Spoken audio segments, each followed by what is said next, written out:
It's 3:30 now. We are live. Yes, we are. Okay. Let's call to order the public safety meeting of May 2nd.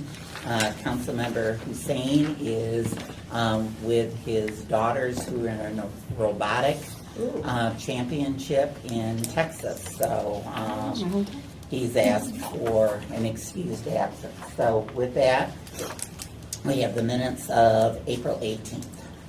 I'd like to make a motion to approve the minutes. We have a motion to approve the minutes as read. Are there any questions or concerns? Seeing none, all those in favor say aye. Aye. Opposed, passes unanimously. This is an opportunity for public comment. If there is anyone from the public that would like to make a comment, if you state your name for the record, and you will have an opportunity to comment. Seeing none, you're seeing none, is that it? Yeah, I'm good, thank you. Okay, Same here. all right. Okay, let's move on then. Our first agenda item is an update from Public Service and Code Enforcement on the bin ordinance. Was Andy Kilpatrick be here? He told me he would be here. Oh, He should be here. That's why I've been looking around. At the moment. Okay, so I will text him. all right, let's move on to the red tag, and we'll start talking about that. I think the first thing that we wanted to discuss on this were the 21 houses that we had that ranged from 2003 to 2012. And if we could have an update on how we're looking at those and how we're dealing with those, that would be great. Yeah, so been working with the staff, looking over the entire red tag list, specifically this area where we have houses that are reaching 20 years old. We are trying to work our way through the list and identify what the current status is and what the proposed solution is. I know that Walter has been working closely with his team. There's been a lot of progress on a number of these properties. I know that some of them have sat in a state of being tagged for nearly decades. I'll mention one in particular, the 123 Isabel Street is one that's been on the list for 20 years. And so I think our approach to these is identifying what an appropriate solution is for the individual properties, and each one of them is a little bit different. In the case of the Isabel property, they have been paying $150 a month since 2014, and that is not enough to move the needle for the property owner to affect change. And so we have on the street RFP for a fee study to evaluate what fees are appropriate and where those levels should be. All haven't been changed since 2005, and so it's obviously not moving the needle as far as getting the actions that we want out of the property owners to get these homes in compliance. There's a couple on the list that fall into the category of either having been demoed or in the demolition, make safe and demo process. There's been inspections on a number of them over the last couple of months, and we're continuing to prioritize these in the context of the overall red tag list to make sure that we're not letting these properties that have been on the list for too long stay on the list. So, do you excuse me, do you have any on here that you can tell me have moved on to the demo list or potential of moving on to the demo board? Yeah. And I've got notes where we walked through with Okay. staff, each one of them. So the 1722 Donruss Street was submitted for demo, was heard at the was submitted in January, heard at the April 27th board meeting, and it was ruled 60 days make safe or demolish. Okay.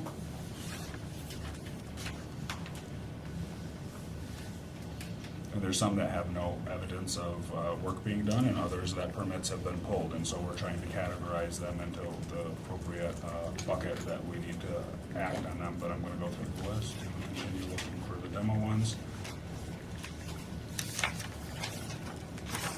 The 318 Clifford Street was submitted for demo on 10/13 of '22. It's going to be heard by City Council on 5/8 of '23.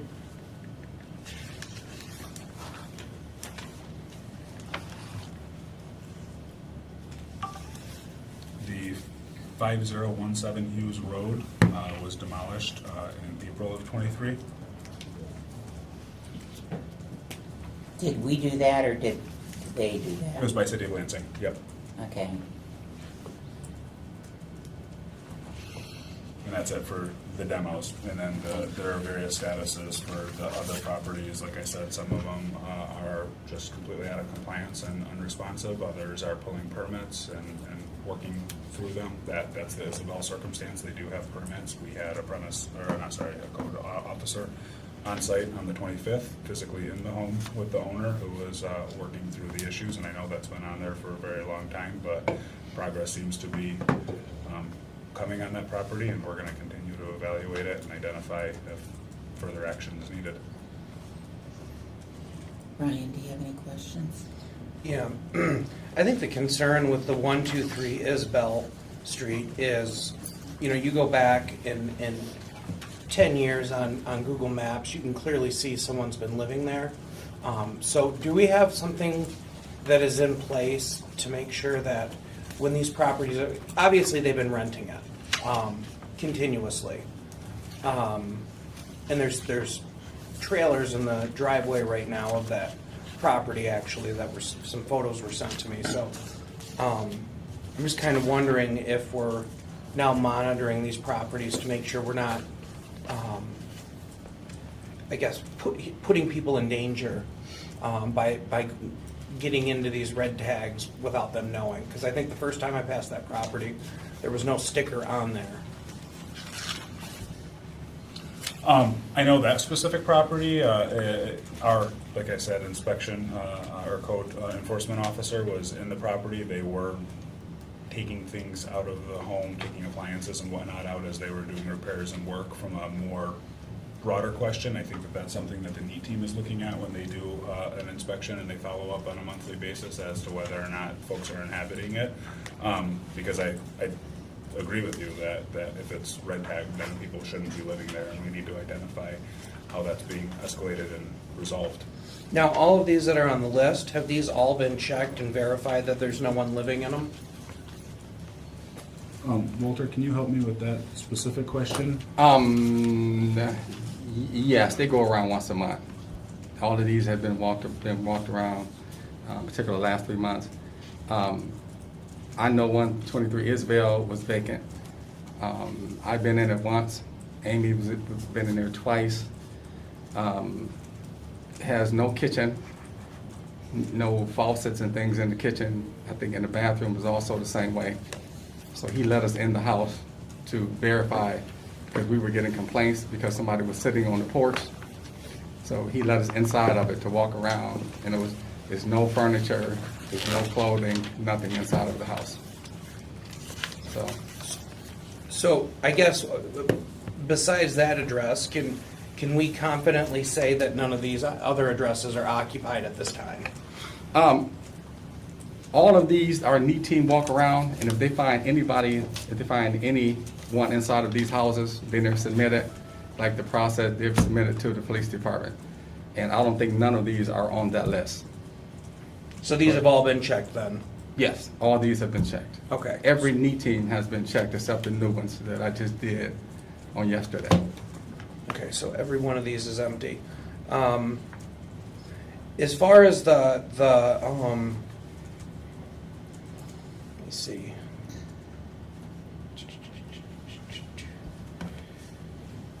The fees. I know that you mentioned you're looking at the process, if they pulled permits and stuff. Now, are we going back to how it used to be where we're playing the permit game while they pull the permit, so we're not gonna charge them the neat fee No, they're gonna continue to get the fee until the property is in compliance. after the That's- 90 days. And that, yep, and that's something that the administration has been very adamant about as well. We have individuals that have reached out directly to the mayor's office and asked whether or not the fee can be waived, and the mayor has said no, that this is the fee until we get into compliance. Okay, and then, have we come up with any kind of a long-term strategy to address red tag properties before they become red tag properties?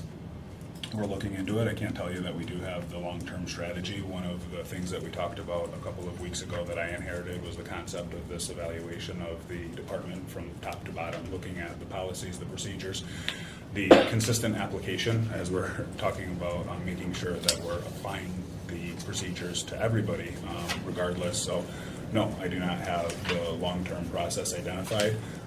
I would like to engage in a dialogue with council of what the expectation is of that. We can make changes, and I think changes are necessary to ensure that we don't have properties on this list for 20 years. But also, if we're going to be soliciting an expert to come in and review the department from top to bottom and make recommendations, are we willing to make sure that we're giving them the proper room to make those recommendations and do that evaluation? And so it's a kind of a difficult situation right now. We need to ensure that people, A, aren't living there, that fees are being assessed, that we're making progress, we're trying to move these off of the list in a productive fashion. But it's not going to be an immediate evaluation of the overall department, and we're putting together that RFP right now. Like I said, Nicholas and I inherited the beginnings of that RFP.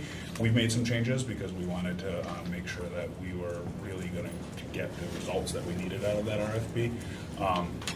But it's going to take some time, and so that's part of the dialogue that I want to have with council is to are we going to be able to do that well, simultaneously ensuring that we have properties that are moving in the right direction and safe and not being inhabited by individuals when they're unsafe. What's the red tag number right now currently? Current red tag is 682, pink 290, neat 501. And that's something that I'm looking forward to bringing Councilman Hussein up to speed as well. My office is exploring how could we create a tool that's useful and meaningful on reporting this information to council, to even the public, as far as what our numbers are and what the movement is. My analysis over the last 2 weeks has been the number of red tags isn't the question we're necessarily should be focusing on. It's the duration of time in which the homes have been on the red tag list, and how do we try to reduce that number of time and get them into a better status. And that status may be compliance. That's what we're hoping for from a housing inventory perspective, but that status may also be demolition if we're not able to make it down the compliance track. And so that's the analysis that we're doing internally. We're going to be looking for some outside help from that, but I'm trying to envision how could I create a dashboard that would be usable for all of the stakeholders to understand the current status. And so I'm not going to promise what's on the dashboard or the timing that the dashboard is going to be delivered, but that is a priority that we're looking into creating, because I think that that would be a useful tool for everybody so that there's not ambiguity of where do we stand today. On these red tags, have we assisted anyone in relocation that were in red tags in the last month? My office does not handle assisting for relocation, and Kim, I think that's. I think, Ryan, what we were asking for is that if they had a red tag, that if they had a place to go, that we were asking code to check to make sure it wasn't going to another pink or red tag property. Okay, gotcha. And that point was brought up 2 weeks ago, yep, and I appreciate that, and that's something that we're looking at incorporating so that we can try to catch that before it becomes a problem, instead of just letting folks re-inhabit another red or pink tag. And then are we looking at anything to incentivize good landlords who are being responsible, passing on the first inspection, which obviously most of the landlords are good landlords. There's a few bad actors. So are we looking at that in that RFP at all? We're going to be looking at what our policies, what type of change they're affecting, and if it's a positive change, but we're also going to be exploring other other policies to determine whether or not there are levers that can be used, whether it be carrots or sticks, to evaluate how to incentivize or decentivize noncompliance. And so there's a lot of municipalities that have a program for rental inspections, and I would like to be able to glean some insight from how theirs are working and possibly take recommendations from the consultant on what we could implement here that could affect positive change. Sorry, 2 more questions and I'm done. If I could just follow up Yeah. on that one. I think we have to be careful because in a fee structure, and I'm sure Locke will agree with me, that with a fee structure, you can't,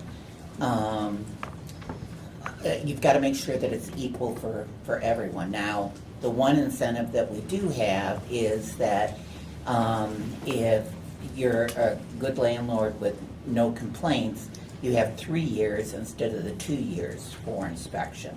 So that is one of the ways. Yep, and so, my thought process on that specifically was a lot of municipalities, 20 or 30 in Michigan, have adopted where there's a certain discount attached if you pass on your first inspection. And law would have to decide whether Right. that's, would hold up to snuff. But that seems to be a common theme. So, Can I add to that too, a conversation that's taken place internally as to how are we going to move the needle on the properties that have been there for too long, and this Yeah. hasn't been vetted from law, is whether or not there's a graduated ticketing. And so if you have somebody who has multiple properties and every time that we go to inspect their property, it's not in compliance and that they're not following up properly, is there a way to graduate those types of fees? Because there are property owners who have been identified by the office as not having a very good shot of passing, and we have to go out and inspect and then come back out and check, and so those are all things that are definitely worth considering as we try to put together what the right solution is to the situation. and then, so we received a list, the last meeting that had some landlords that had multiple red tags. Are we identifying them to, look at the potential of making them a nuisance landlord, especially when that red tag list seems to get longer and longer with, certain landlords in the city? We have an understanding of who certain challenging landlords are, but that's going to be a part of the evaluation of what is going to move the needle, what lever is going to be satisfactory and legal and enforceable for us to be able to try to incentivize those or de-incentivize them from compliance or non-compliance. And then last question, have we prosecuted any landlords that are allowing red tag folks or people who live in a red tag property yet? I can't answer that. I have not seen any additional reports come through my desk. I can reach out to our paralegal, but it's my understanding that those are going to be assigned to me as of right now, and I have not seen any additional ones other than the first batch that we talked about 2 weeks ago. Okay, I appreciate it. Okay, a couple things with this list. What I'd like you to do is if you could go over this list and add the ones that have permits that have been pulled. We've noted the make safe, but if you would note those on there. And when they're pulling permits, is there any discussion happening with those that are pulling to find out a timeline? We had talked about the fact that we had to have a realistic timeline. If I'm looking at a property, let's just use Prospect, 815 Prospect. I might have pulled permits, but this has been on the red tag list since 2010.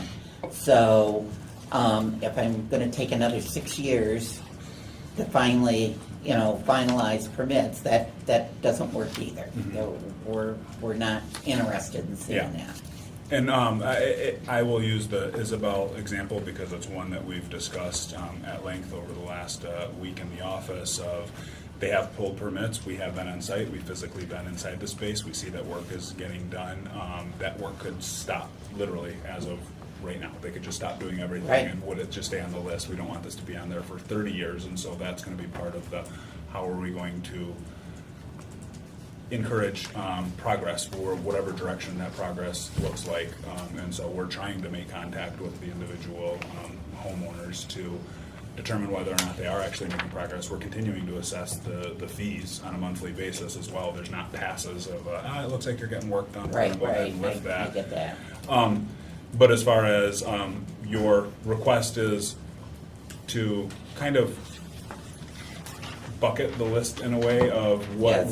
what the status is of these in a Correct. way that we can all ascertain pretty quickly. Of, Correct. this is on the way to make safe and demolish, or this is, work is being done, there's permits, or they're Correct. just I not want to answering the move, I phone. want to move past these to Yeah. get into the next group. Yeah. So I want to be able to look at these and say, okay, and then if you're telling me, and again, I'm using Prospect as an example, 815 Mm-hmm. Prospect, that they pulled permits and the owner has said that, you know, the work will be done in the next 6 months. I want to, then I'm not going to keep asking about Prospect, Sure. but I am going to, in 6 months, ask you about Prospect. Is the goal, yes, we can definitely organize the list in that fashion so we can identify it. Is the goal that we are going to be going through 682 of these 20 at a No. time? Okay. And again, I think when you and I talked, I think the realistic thing is to look at least up until 2020 or 2019, to be able to say, okay, these are moving, not Mhm. ones that have been on there. And we've had this discussion. We know that there are ones that come on today that are on for a few months and go off and go off then. I'm well aware of that. And I don't want to go through that exercise. Okay. I'm trying to deal with the ones that have been on here, on these lists for too much time. Yeah, yep, I think that's where we're focusing our attention as well, while maintaining the inflow of new ones, right? New ones are coming Correct. in, the process still has to work, but we have to Correct. be mindful of, these are the grossly delinquent ones Correct. that we need to move. Because into a better once these status. get off your list, you guys can be working on other issues instead of having to keep coming back to this group all the time. Yeah. So I don't think that that's a problem at all for us to Okay. give them a categorization. We'll find out, or we'll create what we think is an appropriate categorization for these particular properties and put them in, and then if that, you want to see something And different. might I suggest that the ones that we are looking at, that when they come in to pull a permit, maybe you have a form. I understand that a contractor might be pulling the permit, but a form that goes to the owner that does the same things that we've said before. These are all the permits that you're gonna need.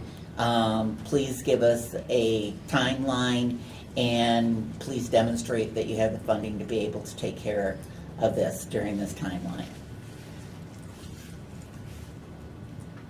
Because I know that you're not gonna have the owners, 9 times out of 10, you're not gonna have the owners that are coming in to do this.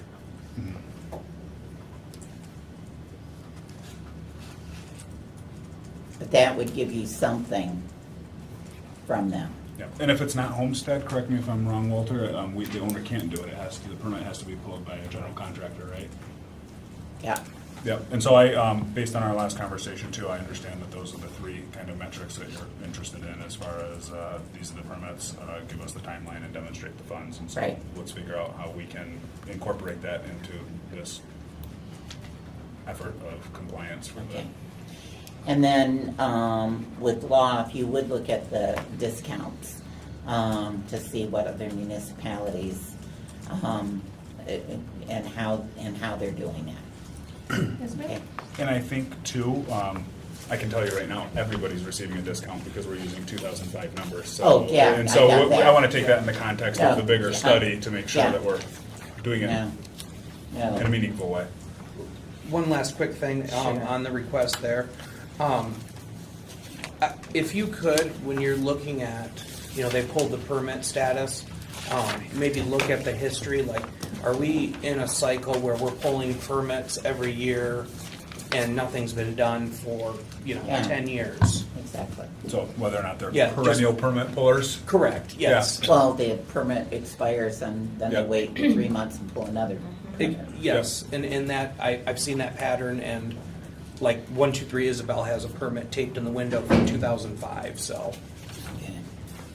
Yep, we'll figure out how do we categorize that group that's different from somebody who's pulling the permit for the first time and seems to be making progress, because I do think that those are two different groups that we're dealing with. I agree, and I think what you have is, the perennial permit people will tell you the work is gonna get done, but you have evidence that proves otherwise. Sure. And then, have you moved any closer to working with LPD about a list? We have a meeting on the schedule for this Thursday to have a conversation about it, and I'll talk about the concept of that list is not just an LPD request. I've gathered in the last 2 weeks, there are a number of stakeholders that are interested in that information, and I believe that LPD's need for that information rises to a very high level, Yes, it given the does. work that they do, but we're trying to take into consideration what are all of the dependencies on that information and how do we get it to where it needs to go. But LPD is our first conversation on how are we going to provide them the information that they need to do their jobs effectively with that information in the list. Yeah, and I also reached out to City IT, and I invited them to that meeting as well. Good, yeah. So they could give us some options, what we can, can't do. So I've already touched base with them as well. And then, Walter, weren't you gonna reach out to IT about utilization of your tablets and your computers in your vehicles? Yes. I'll be with them on Friday. Okay, terrific. He will, and that's actually something that we're gonna take in the context of the overall study of the department too, of what's the most efficient way for us to do this. We did a walkthrough with Walter, and Nicholas and I have been on a couple of walkthroughs for the inspections, just to get an understanding of what's happening on the ground, and we've identified that there would be a real use in being able to utilize BSNA in the field, as opposed to having to come back to our desk and input that information. And so that's something that we're very interested in figuring out how do we put that together. Did you have a question? Yeah, I know it was, I believe last meeting, we requested read-only access for council members to the back end of BSA. Yep. Are we anywhere with that? Not to the back end. We had the BSNA training that was scheduled, and I told you it was going to be taking place last week. Unfortunately, there was a hiccup and a glitch with the schedule, and that administrative training has been rescheduled for this Friday. I believe that council is Sherry going to- Bogart. Yeah. I think she's going to be joining us, and so I'm sorry that we asked her to come down to the training room and ultimately had to send her on her way because it wasn't taking place. In addition to that, let us continue the investigation of the back-end access to council members. All of the names that were given to us, I will be adding them on Friday. Okay, thank you. And were those names, were the council members on that list? I think one of the, is it Our, Sherry? internal auditor. Yeah, yeah, That's Sherry and. yeah. Whichever names you guys had given Yeah. us, yeah. And so I want to make sure that I'm crystal clear for when we meet next time. That's 3 asks. Sherry's participating in the administrative training. Your internal auditor is going to be added to the list for access, and all council members are going to Correct. have back-end access. And I need to better understand when I go through training with BSNA this Friday of what the implications are for the back-end access to make sure that we're doling that out responsibly, and if we need to better understand what that access looks like, because I want you to have the information that you need to do your jobs. I just want to make sure that it's being administered in the system properly. Next is law. Can you tell us, we have talked about 3 properties that have pilots that were currently had red tagged properties. Correct. So the short answer is no. You can't revoke a pilot just because some of the units are red tagged. However, the terms of the pilot agreement are such that those units that are paying the service charge in lieu of the taxes are only eligible to do so if they are actually rented to low or moderate income tenants under the agreement. So for example, if there's a development that has 50 units, 3 of them are red tagged, those 3 would not be eligible for that pilot. They would pay the straight rate for the taxes, the ad valorem rate. Okay, so who is going to refer that information? So the property owner certifies that information, the number of units that are actually rented to the city and to MISTA on a yearly basis to the assessor. MISTA can audit at any time. And then in terms of communicating red tagged units to the assessor, that wouldn't be something that law would be doing. So I don't know the answer to that question. But I'd like you to go back and do some research to see what we can do and whether we have to look at, when we do the pilot ordinance in the future, putting something in there that would give us some clawback. I mean, the whole purpose of a pilot is the fact that these units are being funded through MISTA and that they will be ready and accessible for low-income people. When they don't keep the properties up and and then they end up being red tagged, people aren't able to use those. And so I have an issue with that. And then I believe, Walter, at 720 or 7 or 8. 720 and 820 West Ottawa. Yes, they're not even certified. They don't even have a certificate, which is in violation of our city ordinances. So somehow we have to get, and maybe part of what we do is, part of public safety is invite MISTA here, that we can explain our displeasure in their oversight. So if you would look at that, and how, are we getting anywhere with them, and them getting their certificate at all? Go ahead. Oh, I'll start, and then you can fill in if I need some help, Walter. We did send them a failure to comply in July, and they did not comply, and that was a long time ago. And so we're going to be working with legal to determine if we can move forward on the court-ordered compliance tickets. And so the question that we're going to have is, how are we going to structure those tickets? Is it going to be by parcel? Is it going to be by unit? Because it's a little bit of a complicated situation. And so our goal is to offline with legal to intervene and escalate the ticket to hopefully get compliance.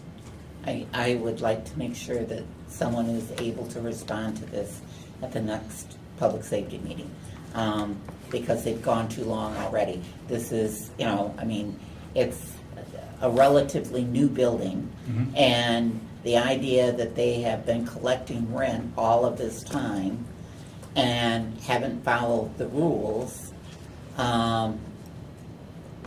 is not good. So I want us to use this as an example.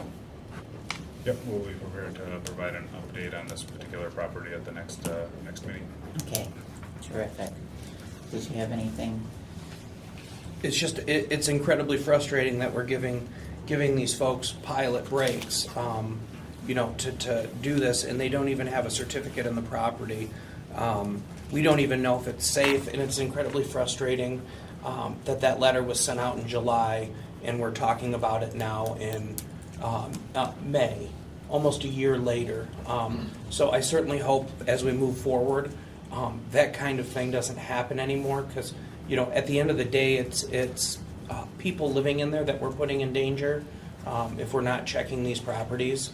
And if a fire breaks out on an unregistered rental like that with no certificate, it would just be heartbreaking because we didn't do an inspection and they didn't have smoke detectors or something. And for So- clarity, for this particular property, it falls into a little bit of a different category because the inspection is not necessary at this juncture because of the newness of the build. They have 3 years to get the inspection because it was inspected by mechanical, electrical, plumbing inspectors before they got a certificate of occupancy. And so it's not that we're waiting to inspect, they haven't registered for rental so that we can do our inspection on the 3rd year.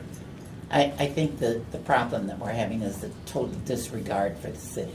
Yeah. That's what we're having here. It is saying, you know, I got my money, because they continue to collect that. I've got my money and you guys can go take a flying leap. Well, let me tell you, this group had better not come forward and ask for another pilot in this city, because it won't happen.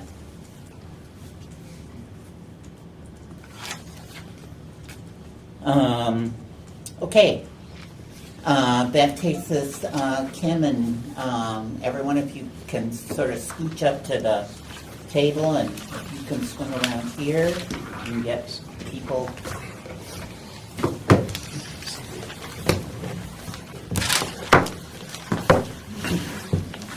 You tell me where you want to sit. How are you? Okay. It's okay. Yes, I did have public comment in this section, but it's just more or less to a point of information. I showed up to a HRCS meeting last Thursday that was on the docket, and nobody was there. Nobody had any understanding if that meeting was supposed to go. So I was told by people that are on the committee or on the board that they've been canceled for the next 2 meetings. How does that go? How is it that we can just cancel public meetings that are scheduled without any notice, conversation with anybody else? And what is the purpose and reason why we're in the middle of this crisis that is fully engulfed with HRCS and our advisory board is not working? And why would that be a reason why we would cut them off, firstly? And then secondly, has that board been advised of the city attorney's opinion not being right? If you're gonna be holding meetings, then you understand their charge. So that would be my only conversation, that being that you're bringing them up, to have some questions answered around that. okay, thank you. Thanks.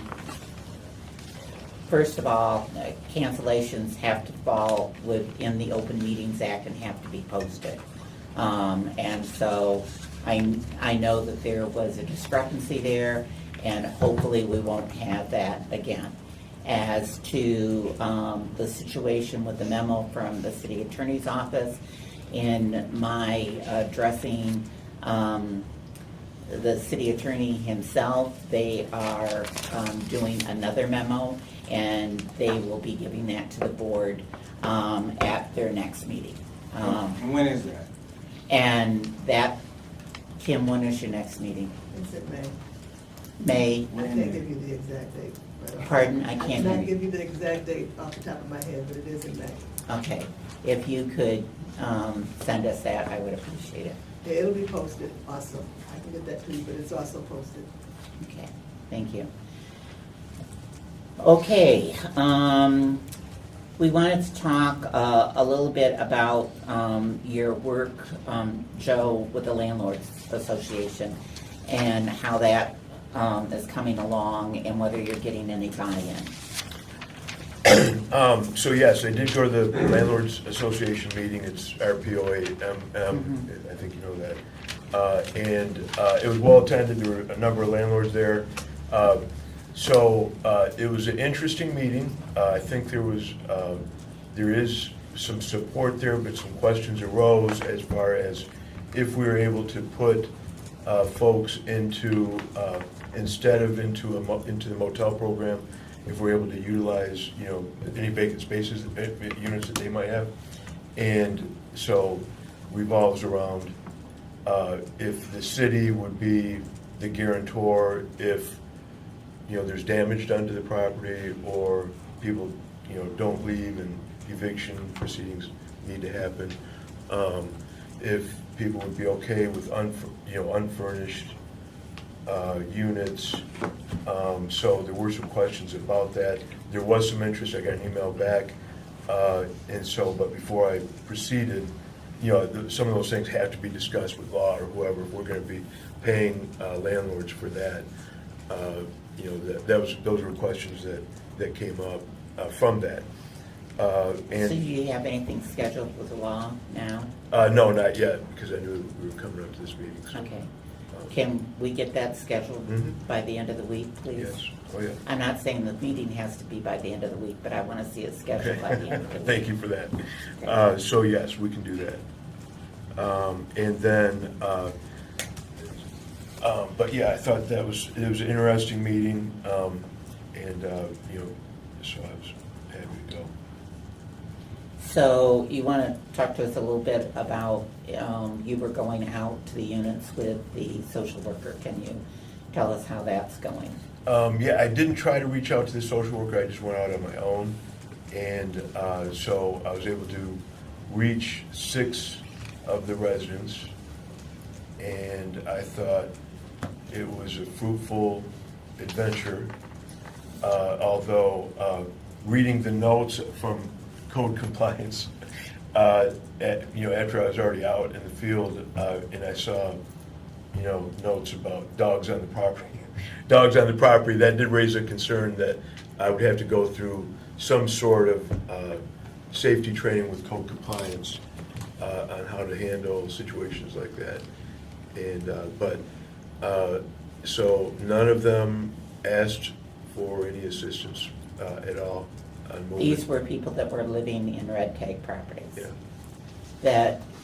Did they give you the information that they were renting, or are these squatters? Which are we dealing with? 2 were renters, and one was had a land contract. And I don't think I'm not sure if he was aware of that. He may have been, but he didn't tell me. He told me he was not aware of it, so I'm taking it at his word. And he has some health concerns, but I got him some assistance through the MyHab program, so to get him caught up on his mortgage and his taxes. So in that regard, I thought it was very useful, be able to meet him one-on-one, get him that information. So 2 others were homeowner occupied, and they were working at their own pace to do their work. One guy said he was staying at his neighbor's across the street, and then the other one was upset because he got arrested twice for no trespassing on his own property. So he told me a little bit about the story, but he said he's working on it, and you can tell there's work being done at the property. Both properties, you can tell there's work being done. Okay. Did you follow back up with building safety or with code to see if permits had been pulled? Yes, one has, the one guy that got arrested is not interested in that at all, and so. Not interested in pulling permits? Yes, he owns the property anyway. He But is. even as a homeowner, you have to pull permits.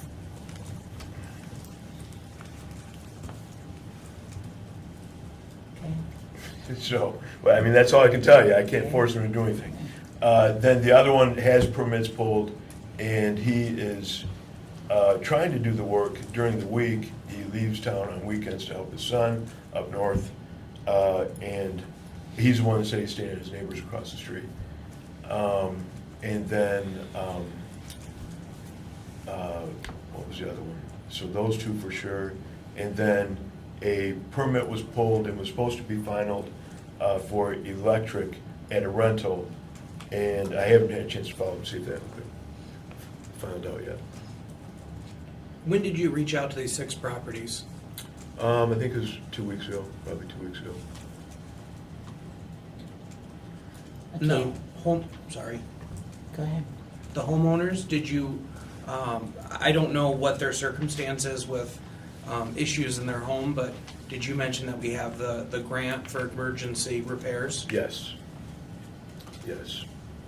How did they respond? One, the last one that's staying across the street, he doesn't feel he's gonna be income qualified. And then the other one, like I said, he's doing the work himself. I mean, my concern here is we have 6 people living in red tags, and, I understand you can't force anybody to do anything, but, we should be telling legal and moving through the process to get this property vacated. I mean, I know that sounds cold, but if I have to follow the rules and everyone else in this room that lives in Lansing has to follow the rules, that's part of following the rules. We expect people to mow their lawns, their property. If my house went out of compliance, I would be in the same boat. Did you reach out to any departments with your findings, like legal or LPD or? No. So the two that, not that I'm not concerned about all of them, Mhm. because I am, but the two that are red tagged that are paying rent, was that one of them that has an electrical that just needs to be finalized? Yes. Okay, and that's the only issue on that property, or are there more? I can't remember, I talked to Walter about this, and again, I've already tried to invite myself, and I was gonna do that again, Walter. If I could be at that BSNA training on Friday, because that would be very helpful for me. I talked to Christie about it, but I don't know if I'm on this, but I wanted to. We'll get on the list. Okay, thanks, sir. Now what was the question? The question was there more than just electrical Oh, I with talked. that particular property? Yes, I talked to Walter about it, I can't recall now, but I will follow up with him. If we could get information on the two rentals, that I want to understand where those are, and the fact that this is what we talked about, if we had a landlord that was renting and they, and it's tagged, Right. then it's not the tenant, it's the landlord that ends up needing to have a ticket and move through the system. So if you can get that information, and then we'll work with legal to find out exactly what all they need. Yes. Okay.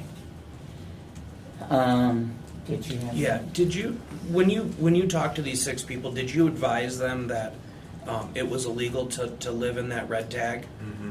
Because, my concern is I don't want to see them get in trouble. I would like to avoid that. So you did then tell them, hey, this is illegal and you could get a misdemeanor charge for it. I just said it was not legal to stay there. I mean, are we gonna go down that path where we're ticketing people that are living in a house, or are we gonna go up to the landlord? I mean, that's a question And I don't know, because we haven't started the process. We've just talked about it for 3 months. I think my goal is the fact that we have landlords that are profiting from the fact that they're allowing and collecting rent from people that are living in red tag properties. I think that's, and we're putting people at risk being in those. So I think for me, the first volley needs to be for those. Yes, I agree, those are. And then we work toward the other ones. Some of those we realize that our owner occupied is getting them the resources like you did for the taxes and the insurance and that. But if they're seniors, they can go through Tri-County. They have emergency funds for housing that. We pay a millage. I mean, Tri-County has an elder millage, yes. Ingham County has an elders that helps with housing repairs that is forgivable, that is a little bit different than our community development block grant, which is attached to a mortgage to their property. And many seniors do not want to have that attached to their properties because they see that as their only asset to pass on to their children. And, and so they don't want even though they need the work, they don't want to have that stigma. Right. So, And DHS has some assistance for certain things like a furnace. well, and we have yeah. veterans that, Yes. that has the program as well.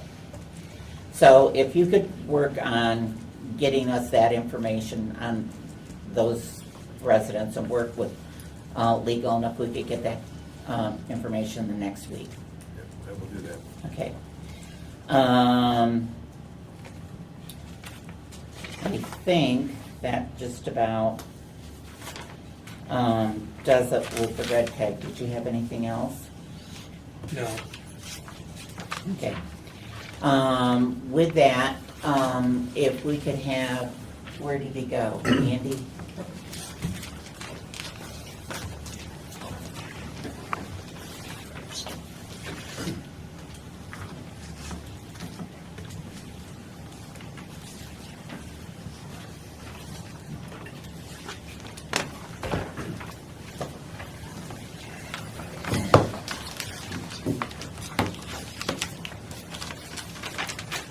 Okay. We want an update from the Public Service and Code on the enforcement of the bins. Yes. So discussed with code, and public service will be taking over enforcement of those, so there's not disparate systems that don't communicate together. Within the current ordinance, at least as far as trash goes, the 7-day kind of lag time is a little problematic with enforcement, just because we can give written notice and then 7 days until we abate it, and that's a week after or a day or two after the bins are already out again, potentially. And as far as the civil infraction that we can issue, has to be issued to an individual, and the tickets we wrote previously were thrown out because it's hard to say who actually put the bin out there.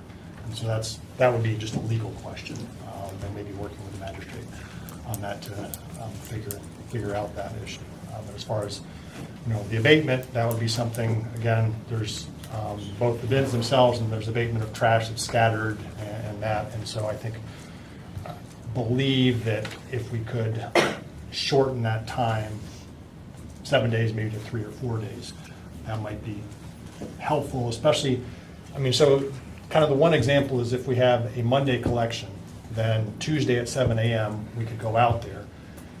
We provide notice, first-class mail, posted on the property. They have 7 days to abate it. And so then it would be the next Tuesday we could abate it, and that's after the Monday when their trash is already collected again. How are we doing it with snow? What is the timeline? Snow, I think we have 48, it's either 24 or 48 hours. We post. It's 24. So we basically give them 24 hours after the snow stops. Then we can post, then we go back another 24 hours later. At that point in time, we can put in the request to have the snow removed. Well, if that ordinance is working, That one works. There's, as far as the administrative and everything, there's, it's definitely more expensive. We don't want to do that because we are not the most cost-effective snow clearing company. But as far as process and timeline, that does work. I'm more interested in the process and the timeline. Yep, process. So if that works and you're already using that for snow, why wouldn't it make sense? I think it could. Yeah, I was just saying it, the way the ordinance is currently written, it gives 7 days for that abatement. And I get that. Yep. So, so what we're hearing is the fact that we need to change the ordinance.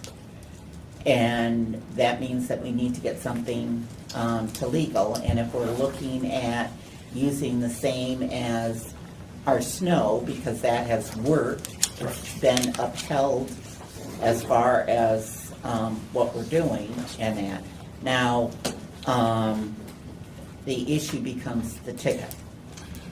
Yeah, the ticket, and that I'm not exactly, but it's a civil infraction, and that basically has to be issued to a person, and if the property owner is an LLC or something, you can't do it to a company. It has to be an individual, which becomes difficult, at least.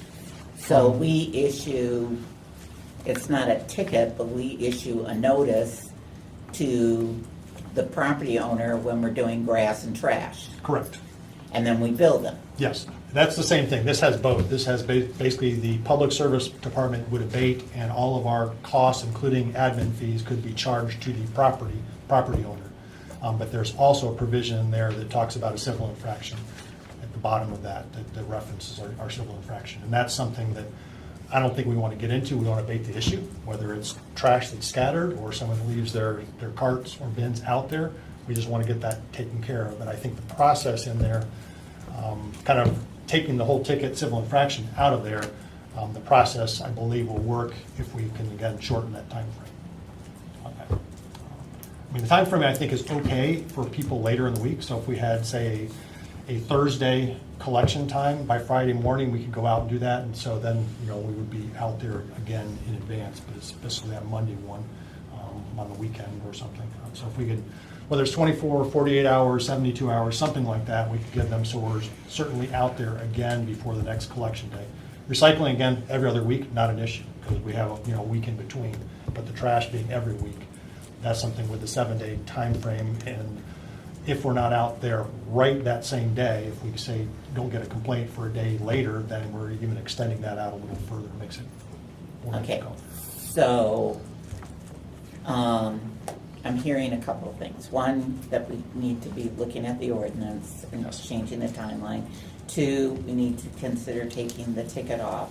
But I think my other question is, what are we doing right now? I mean, because I don't want to, looking at this is, even if I had law have one ready for the next public safety meeting, we would, and set a public hearing, then you've got 2 weeks before the council meeting, and then we have the public hearing, then you got another, Correct. 2 weeks before we can vote on it, and so now we're into end of June, first part of July. True. So at the moment, any complaints that we are getting, and which I'm not aware of, I mean, again, we're not going out actively looking for these. If we get a complaint in through 311 Lansing Connect, then we will go out and look at them. So we can still do that. It's just that they're out there, again, what we can do now is essentially push them back onto the private property out of the right of way. That would abate, in compliance with the ordinance as far as where the trash cart is. We are not getting a significant number of complaints or issues with trash that's scattered or overturned, or in here it talks about bags that are too heavy because we don't have bags, or not as many bags anymore. So it's really more the bins that are in the right of way, the carts that are in the right of way. So our only enforcement right now is to push them in their driveway. Correct. Correct. I mean, that's what the abatement is. It talks about recovering fees, but there is not a fine other than that civil infraction. So there's not a penalty that goes on the property as far as my reading of it. It talks about the abating the nuisance, which is the 7 days. I mean, essentially gives them a day to clean it up, but it's not deemed a nuisance until 7 days after notice is given. So they're given 24 hours to clean up the issue after notice is posted, but the nuisance is at that 7-day period. I'm not trying to put you on the spot, Andy, but I'm going to. Okay. You were here Yep. when we wrote this ordinance. Yep, 2018 Well, I or don't 19. say wrote it, law wrote it. Right. But you were here when we had the Correct. discussions. And then we passed the ordinance. Right. And we thought everything was hunky-dory, and then we found out from the public it wasn't. You were back here again when we tried to work through how it was gonna be enforced. And I guess my frustration is that if there were these issues then, I know I can be unreasonable. I mean, I'll be the first to say I can be unreasonable. Nope. And I see Snickers around here, that people know that. But normally, when we're doing ordinances and that, I try to listen to what the department people are saying and what they need. And 2018 was, True. All I can say is that obviously we missed something on the time frame, and as you know from the snow on sidewalk enforcement, that took us several times to keep iterating that until we got it to a point where we thought it actually worked. I mean, the notice period before on that was much longer, which complicated that. In that case, obviously, the snow is still there unless it melts. In this case, you could have, just like with a parking time limit, you know, if someone was out there and they were able to move their car exactly back, we couldn't tell whether they moved it or not. Unless we're gonna start marking, you know, wheels on the carts and know exactly where it is, which we can't. I think we just shortened that time frame. So I apologize, and that's something that, you know, honestly, with the tickets, until we worked through and saw that those were, some of the ones we wrote were thrown out, we didn't really realize that for the enforcement, there was that issue. By looking at that, there are kind of two issues. How many were thrown out? I was gonna say. I'd have to go back and look. I don't know. How of many the and ones- when? We did not write that many. Most of them were just, they were resolved by the property owners when we actually went and tagged them. But again, some of the initial one was by public service, some was by code compliance, and the way our systems are, ours are in CityWorks, theirs are in BSNA. The systems don't work together. And so that's why at least we're making this step now to kind of eliminate that issue, and all of it's within public service, so we have all that information when we go out and the rechecks. Okay, I'm asking you to meet with Lisa, Okay. and I'm asking you to get this worked out so that I have a draft at the next public safety meeting. I can't promise it'll be me, but it will be somebody from law. I don't care who it Okay. is, but that's what I need. That's fine. And as you remember, I think at least the wording now, I think the original one said that, you know, it can't be visible. The current wording basically just says it has to be out of the right of way. So as long as that is on the property owner's side of the property, whether it can be seen.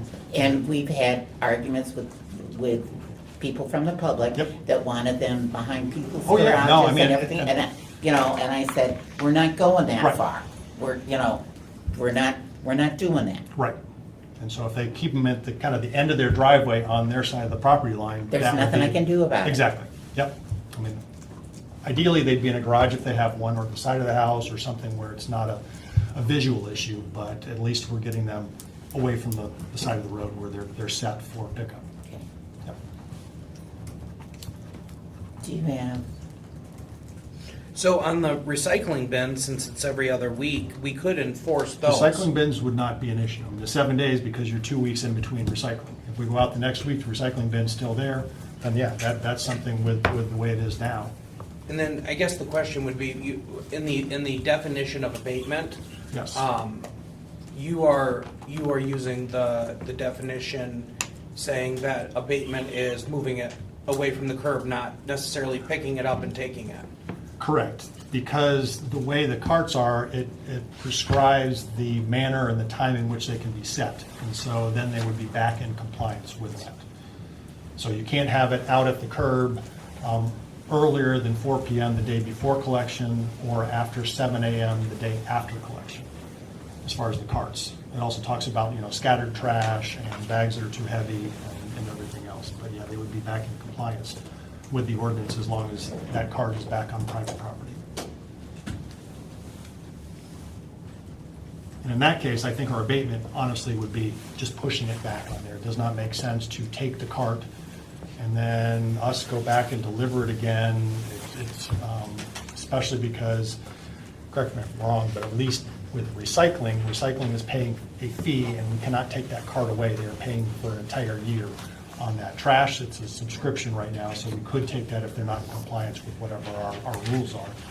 Recycling, the way they pay that, they have to be given that unless they voluntarily say, we don't want recycling anymore, and then we'll take their bin away. But we would basically just move. and the way the ordinance is written, it's not that they say they don't want recycling, they have to prove that they're recycling Well, correct, to get someplace the credit. Yeah, but we've had some landlords that have had multiple issues with their tenants and said, we will continue to pay, we don't have a problem paying, but we just do not want the cart because we keep giving them, basically it's a special collection where they fill it with trash, and we have to pick it up, and if none of it's recyclable, we charge that back to that property. So in the nuisance part of it, it does say removal or abatement. Correct. So they could be removed. We could remove it, but we'd have to return it. Because if they're- you're talking recycling. For recycling. Trash, we could just remove it. But our fear is if we remove their trash service will either be a park or a recycle bin or something else. They will keep generating trash, and so we would prefer to have them just not have their carts in the right of way and Yeah. keep reusing trash. I can tell you firsthand that parks or dead ends are still the choice of trash places. They are. I mean, I saw a couch out in front of Grossbeck Golf Course on Grand River, and I don't know how someone put that out there on the side of the road without being seen, but it was there. They dropped it from above. It's not the first couch that sat there. Probably not. It actually got moved over to the bus stop, so maybe it was Solve serving a that purpose. mystery. I don't have anything else. Okay.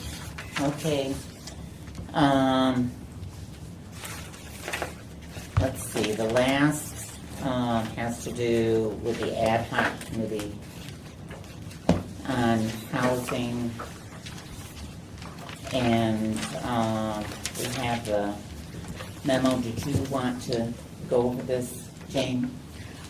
Surely we've gone over it a couple of times, but I do have our director as well here. Yeah, if you're willing to entertain it, I wouldn't mind going over the Okay. EEP portions myself.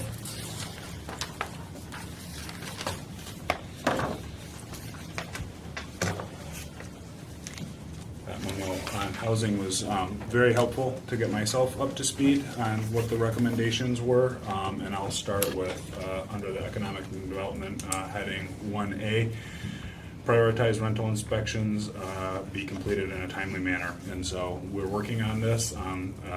That is something that we are determining what is the appropriate timely manner. I do want to point out, this is not an excuse and this is not all encompassing, but as an explanation that untimely inspections sometimes are due to landlord cancellations and failure to register. And so that's an avenue that we are looking at. What are we going to do to ensure that they are registering and not canceling on us multiple times in a row, because that adds to the amount of time that they're not registered. But for 1A, we are prioritizing the rental inspections. And I we'll think continue to. the essence of this, because I sat on the committee, I Yeah. think the essence of this had to do with the previous manager and the fact that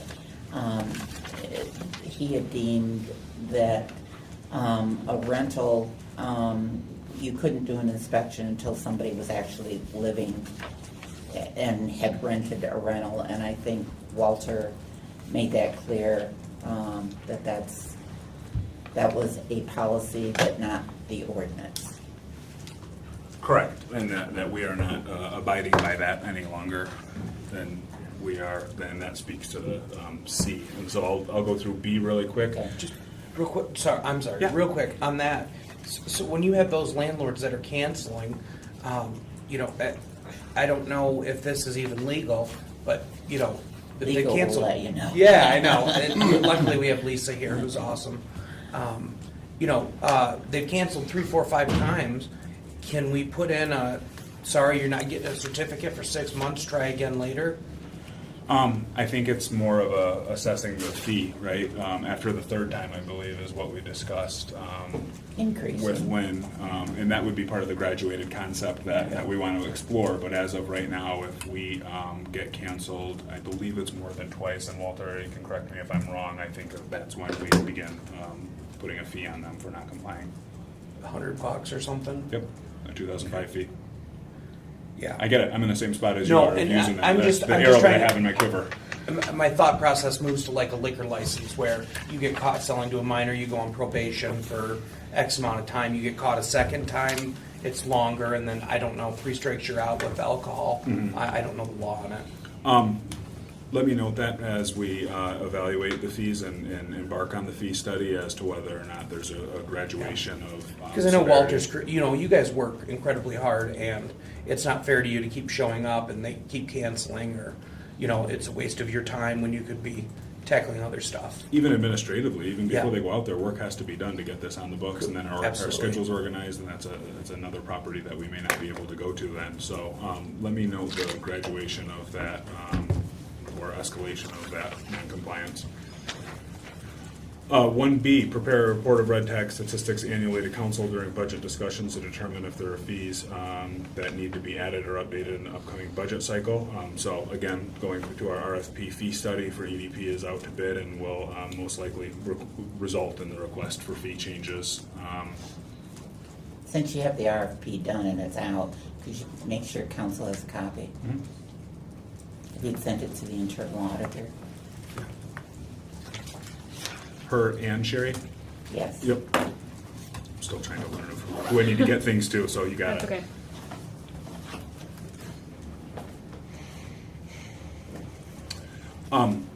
Letter C, require that rental properties must have both a rental license and a complete inspection before occupancy.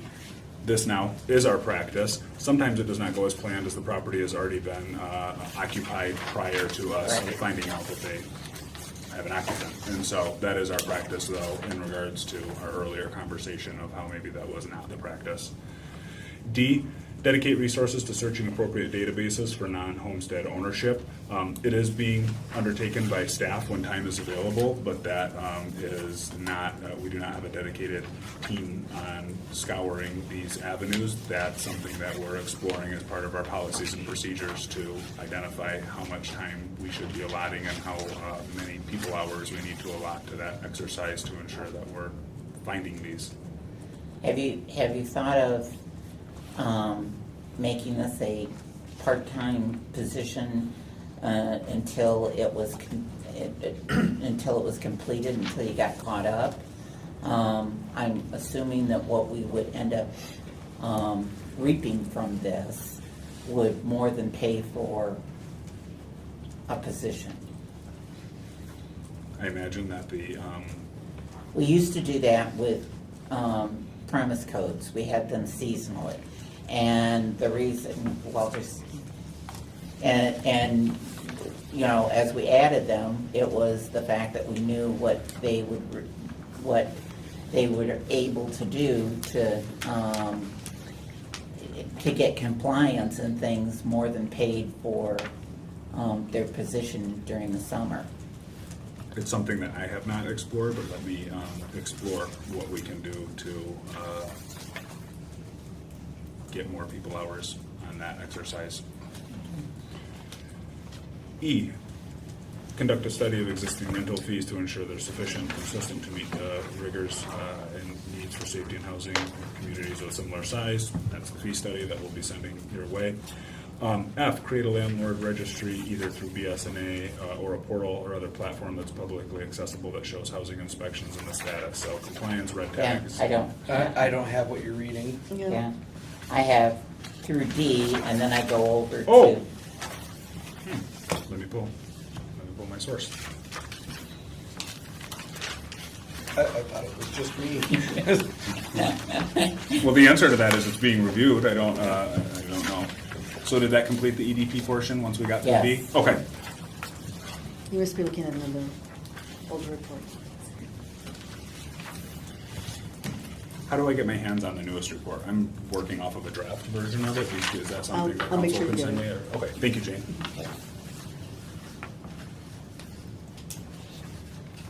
okay, So, sorry, just to clarify, so the landlord registry is under review right now? It is, and that's going to be something that we want to contemplate in the scope of the top to bottom review of how do we create that. What have others done? I know that Walter and Nicholas and I have had a number of conversations about whether municipalities are doing even here in Michigan as far as identifying landlords that are compliant versus non-compliant. If you go to the Grand Rapids city website, they've got, I think it's about 214 pages, because I challenged to print it one time, and I didn't realize how expensive paper was, but anyways, yeah, they have a good list of, a current list with a date, just like we do our warrant list. Yep. With houses that are in compliance. And Grand Rapids is one that Walter had brought to my attention that seems to be doing it right, and so we want to look at those that are getting the results that they desire and trying to emulate some of their practices. Okay. Walter? So in the Grand Rapids list, it lists the property, not necessarily the landlord. Some of them, they have license for the landlord himself, and then they have a separate license for the property. Grand Rapids has the list, you put the address in, it says certified. I think it has a list for non-certified. So they parallels them in Grand Rapids. So we could fall into a circumstance that someone Right. has 7 properties, 2 of them are red tagged, and 5 certain queries would come back saying that they're licensed. Yeah. compliance. And so that's gonna be part of the overall top to bottom study to figure out how to affect positive change the best way. Okay, I think that does it for today. Anything else for good of your order? Thank you. Seeing none, we are adjourned. See, I told you. I appreciate it. I have to take my dog to the vet. Oh, so.